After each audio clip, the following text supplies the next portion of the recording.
All right. Okay, we're back with Harold Bell. And I mentioned I want to talk about our association on blackmeninamerica.com.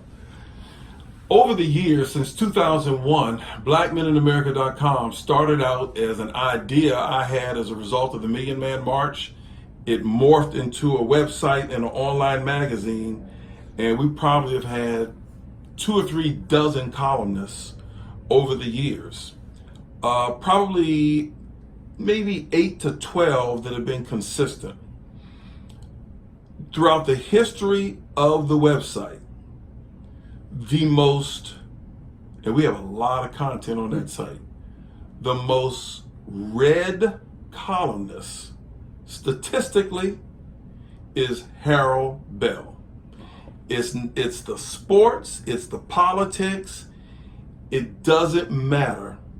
I look at the marketing, I look at the statistics, and over the year, every year, it's been Harold Bell's articles that are the most read. Now, some of those articles are very controversial to some. I have never, ever had anyone call the office or email me and complain or say that's not true. Never. So, what do you say? How do you think you got to be the most read columnist on the site consistently, and it's not even close?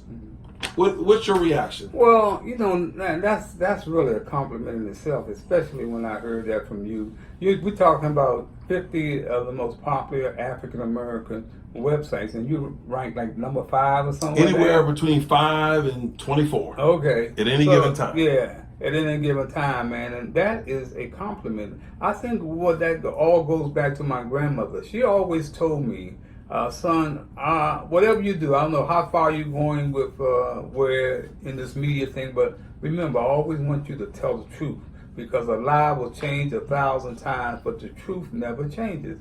And that is how I have carried myself throughout life, all through media, to tell the truth, to do your homework. These folks don't do their homework. See, what happens, I have found out, Gary, is this, that when I came into media, I was a community legend before I got to the media. You understand? When I got into radio, I already knew the community. These folks that are on these jobs now, you look at them, Bruce Johnson, Sam Ford, Leon Harris, Winston Martin, you look at any of them, they never did anything in the community. You understand? And then once they get on radio or TV or write a column like Cortland Malloy, Kobe King and them, they don't know nothing about the community, but they come experts for the black community, and that is the most difficult part, and that is why I have been so popular. I remember when Donald Huff, who used to write for the Washington Post, he wrote a column in the Washington Post that said, Harold Bell gets his ratings from the street. Yeah, that's where I found out if I was really telling the truth, was I really reaching my people, and because they're going to tell you, hey Harold, you offline, man. Come on, man, that's not true. So that is how I got my ratings. I remember one too, Gary. Once I became a sports talk show personality, I remember George Solomon called me down to the Washington Post. He was the sports editor. He said, Harold, we're going to do a column on you, man, because you're the pioneer. You did all this stuff. I said, okay, that sounds good. I love it. So 2 weeks later, he called me back down to Washington Post, said, well, this is what we decided. We decided to do a column on all the blacks in sports. I said, huh? But see, I already knew the game. They try to lump us all together. So you know what I told George? You go ahead and do it on the rest. I don't want to be no part of it. And I walked away from it. I didn't want it like that, because I get tired of them, all of us, lumping all of us in one little mold. So 2 weeks later, he called me back. He said, okay, Harold. Now, I had never heard of this guy in my life. He said, this is what we're going to do. We're going to do a story on all of you. And then we're going to do a story on page 2 or 3 on just you. I said, what? He said, yeah, we're going to do a story, Martin Wise, Glenn Harris, we put out everybody. And they did. That's the first time you can look around this room and see those stories right Yeah. here on my wall. They did a story with me and Glenn Harris. Our photos were on the front page in the sports section, and on page 3 there was another story with me and Red Auerbach. Say, turn on the sound and hear Harold Bell sound off, something like that. See the bell sound off. But that was in itself, man. You know, I decided to take a stand because we are not all alike. I am different. Even today, I hear these guys talking sports, man. They can't touch me. They're a bunch of cheerleaders, man. They're a bunch of cheerleaders. And Gary, you know this for yourself. 2 years ago, I found there was a scam going on in the NBA. Oh, yeah. They were doing a thing on Earl Lord, right? I helped get Earl Lord inducted into the Hall of Fame when they blackballed him. I helped get Willie Wood into the NFL Hall of Fame. Now, I am on AM radio, the lowest signal. People say, how did you do that? Because I knew how to use the media. Red Auerbach was a good friend of mine, so I asked Red to team up with me to get Earl Lord into the Hall of Fame. Dick Keller of the Washington News was a good friend of mine. They helped me get Willie Wood into the Hall of Fame. So that is the thing, man, is that I know how, I do my homework. I don't, Gary would tell you, I will go over story, over story, you know. Yes. And I see some things that are happening right here with the media, man. They're killing us softly. They are suppressing our history. We had Gary Mays, a one-armed bandit, a legend in this town, a legend. Played football, basketball, baseball with one arm and held his own. Held Elgin Baylor to 18 points in a championship game, man. Hit a baseball out of Griffith Stadium during a tryout. This guy, when he died, you couldn't find a thing on him in the newspaper. Afro, Informer, Washington Post, USA Today, did absolutely nothing. Roland Fatty Taylor, another guy out of this town, a pioneer. Fatty Taylor come out of Northeast DC, one of my guys, one of my kids. I try to help him get in college, man. We played together. Fatty played in the ABA with Dr. J. and Julius Irving. He was the point guard. Went on to become captain with the Denver Nuggets. When he passed, they did not write a thing about him, man. Did not write a thing about him. So when I start talking about the media and how the National Association of Black Journalists, I mean, they're a bunch of bullies and cowards. I remember Louis Farrakhan going to their own convention and calling them out, saying, you're nothing but a bunch of Uncle Toms for white media, and you could hear a mouse piss on cotton. Now, one of them said anything. But they'll get out here like they're somebody, and they'll come after Harold Bell, you know, out of sight, out of mind.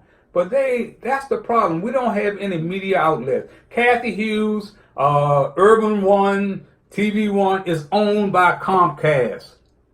Owned by not Kathy Hughes. She don't own none of those outlets. You never see her do any real sports because Comcast ain't gonna have it. You got to do your homework, folks. You got to do your homework, man. And I tell you, I know that I've been blessed because I'm gonna tell you, I've been blessed because I try to tell the truth. I try to treat people the way that I want to be treated. My wife just sent me a note. I wish I had that note. We spoke at a elementary school a couple of months ago, man, during Black History Month.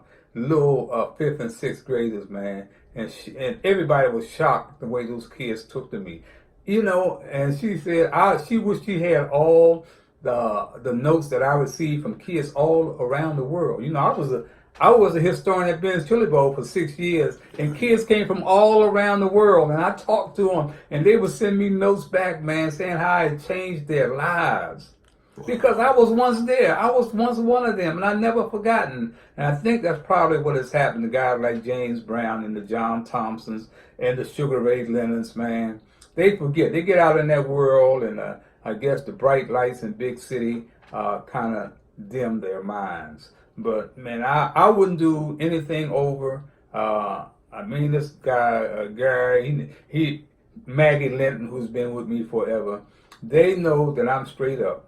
I come to them, they can't say, well, damn, I'm suspicious of what Harold just said or that column he just wrote. Because, man, I do my homework. And that's what's happening today. We don't have any media in this town that is going to cover the black community the way it should be covered. When you see guys like Sam Ford, I remember Bruce Johnson used to be, back in his day when he was out in the community, you know what he used to call him, Gary, when they see him? Dr. Death. Somebody was dead in the community when he came out. He was Dr. Death. Same thing with Sam Ford now. Yeah. We don't have great media people. Jim Vance was one of a kind, man. Jim Vance was one of a kind. And I'm gonna tell you this, and we'll get out of here. You see 7 on your side. Now all over the country they're doing consumer things with like 7 on your side. Right. That was my idea. You know how they got that? Paul Berg came on my show one Saturday, and he couldn't believe all the telephone calls that I was getting. People asking for advice. Could I help them with their job? Could I do this? Could I? Paul, see, do they call you like that every week? I said, yeah. He came back again and heard the same thing. A month later, started 7 on your side. First to ever do it was Paul Berg. And when Paul Berg left, you couldn't carry 7 on your side with it because it belonged to the station. Yeah. Now they're doing 7 on your side all over the country.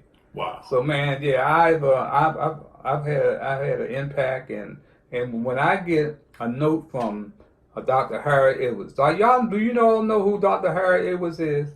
He was the architect of the 1968 boycott in Mexico City with John Carlos and Tommy Smith. A lot of famous pictures on the internet about That's right, that's right. And you know what, Dr. Harry Edwards sent me a note saying, Harold, your archives belongs in the National Museum of African American History because you told our truth. You told our truth. You tried to establish an even playing field. You alone. See, whenever you get that kind of information, but see, they're not going to put me in the museum because they got the National Association of Black Journalists help them guide who goes in there, or they want you to pay to go in there. I ain't paying to go in there. But I just want to thank everybody, man, for all of these great years, and I hope there are many more to come. Folks out there that think you're fooling me, you know who you are. You're not fooling me. I know who you are. So that's why I keep my distance. Thanks so much to the people at Miracle Theater for giving me an opportunity with my project. I remember Muhammad Ali. We remember Muhammad Ali. And as you know, they established at the Louisville Airport. That airport is now the Muhammad Ali International Airport in Louisville. So yes, man, my dear brother, man, I love him. Well, folks, there you have it. This is not the last you're going to hear from Harold Bell, but you just heard 6 parts of the unvarnished truth, giving it to you straight with no chaser from Mr. Harold Bell, DC sports legend. I'm Gary Johnson for BlackMenInAmerica.com and for Mr. Harold Bell, the original Inside Sports, and you will be hearing more from us. Thank you very much.